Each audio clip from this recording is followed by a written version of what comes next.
So my most recent book is an edited volume of which I am the editor along with two junior scholars that I brought on board. But I'm also a contributor to it. And it's entitled Bitter the Chastening Rod, Africana, Biblical Interpretation After Stony the Road We Trod in the Age of Black Lives Matter, Say Her Name, and Me Too. So I consider it a sequel to the first African American, the first edited volume on African American biblical interpretation, Stony the Road We Trod. It was a book that was edited by Dr. Kane Hope Felder, my mentor at Howard University School of Divinity. The importance of this book is, first of all, it is the second one dedicated to African American interpretation. The first one, there were two Black women scholars at the time, Dr. Renita Weems and Dr. Clarice Martin. In this one, we have at least 3 times that many women in this volume. 19 contributors to this volume, so it's larger than the first one. We have grown. We are still small in number, still less than 8% of biblical scholars in the country. We continue to write, and we're really writing more than ever before.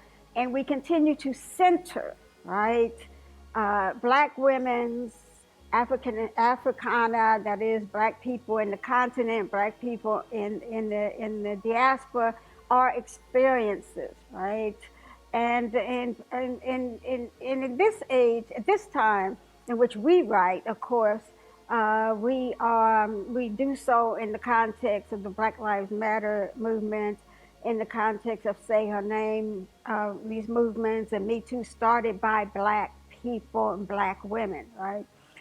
So this is a follow-up, but in this new context, right? In Stony the Road, those writers had experienced firsthand the civil rights movement, right? I was a kid when that was going on, but they had experienced that. But we are writing out of this new context. So as a sequel, we start with Dr. Brian Blount, wrote up the eulogy that he gave for Dr. Kane Hope Felder's funeral. Dr.